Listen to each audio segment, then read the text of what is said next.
नमस्कार, आप देख रहे हैं न्यूज़ 18 का डिजिटल प्लेटफॉर्म और मैं हूं आपके साथ श्रुति श्रीवास्तव। आप सबको पता है कि 122 साल के बाद 2025 यानी इस साल का दूसरा और आखिरी चंद्र ग्रहण लगने वाला है, लेकिन इसके पहले सूतक काल लग चुका है। जी हां, चंद्र ग्रहण एक प्राकृतिक खगोलीय घटना है और ऐसा माना जाता है कि यह तब होता है जब सूर्य और चंद्रमा के बीच पृथ्वी आ जाती है। ऐसे में पृथ्वी की छाया चंद्रमा पर पड़ती है और उसकी चमक कम हो जाती है। जब चंद्रमा पूरी तरह से पृथ्वी की छाया में आ जाता है तब उसे पूर्ण चंद्र ग्रहण कहा जाता है। हिंदू धर्म में चंद्र ग्रहण को अशुभ काल बताया गया है और इस दौरान कई नियमों और परंपराओं का पालन करना आवश्यक माना जाता है। आपको ये बता दें कि आप सबको ये तो अभी पता चल गया होंगे कि चंद्र ग्रहण के दरमियान आपको क्या करना चाहिए, लेकिन क्या आपको पता है कि चंद्र ग्रहण के बाद आपको क्या करना है, वो मैं आपको बताऊंगी। और चंद्र ग्रहण के जब लग जाए तब क्या करना है वो भी मैं आपको बताऊंगी।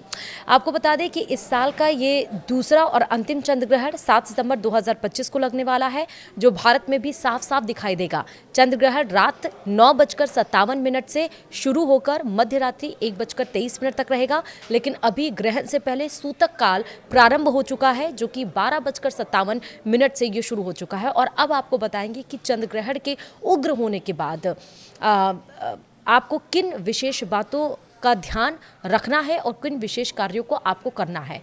इससे आपको बताते चलें कि अगर आप वो विशेष कार्य कर लेंगे तो सुख समृद्धि के साथ ही विशेष फल की भी आपको प्राप्ति होगी। दरअसल चंद्र ग्रहण के दौरान भगवान ग्रहों के प्रभाव से घिरे होते हैं। ऐसे में भजन कीर्तन आपको करना चाहिए। चंद्र ग्रहण खत्म होने के बाद स्नान जरूर करना चाहिए। घर में गंगा जल जरूर छिड़कना चाहिए और घर में जो भी सामान आपके फ्रिज में या आपके किचन में रखा हो, जो बाई चांस बच गया है, आप उसका उपयोग नहीं कर पाए हैं, चाहिए तो उसको गाय को खिला दीजिए। अगर नहीं भी खिलाना है और फ्रिज में कोई सामान जैसे दूध या कुछ ऐसे छोटे बच्चे हैं तो उसमें सूतक यानी ग्रहण शुरू होने से पहले आपको उसमें तुलसी का पत्ता ज़रूर डाल देना है, ताकि उसके अंदर कोई नकारात्मक एनर्जी ना असर कर पाए। तत्पश्चात भगवान का विशेष पूजन अर्चन भी आपको करना चाहिए। चंद्र ग्रहण देर रात्रि में खत्म हो रहा है तो घर के मंदिर या पूजा गृह में भगवान की आराधना ज़रूर करनी चाहिए। चंद्र ग्रहण खत्म होने के बाद अगर संभव हो तो दान इत्यादि भी करना चाहिए।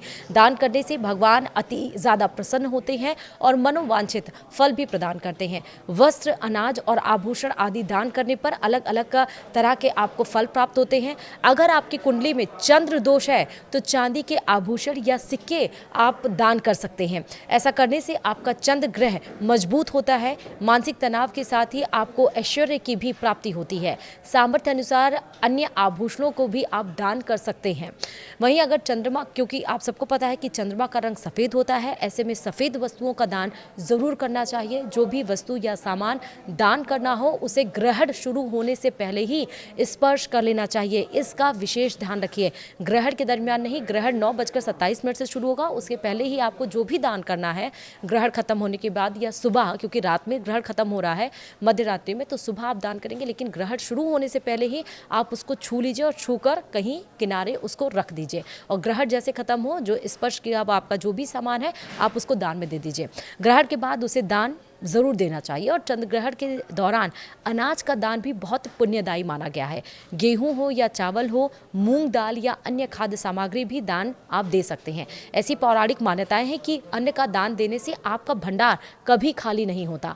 बताया ये भी गया है कि चंद्र ग्रहण के साथ ही पितृपक्ष भी शुरू हो रहा है। ऐसे में अपने पितरों की आत्मा की शांति के लिए गाय का दूध, गंगा जल, काला तिल और जौ आदि भी आप दान दे सकते हैं। इससे पितरों की आत्मा को शांति मिलती है और आपको आशीर्वाद भी प्रदान होता है।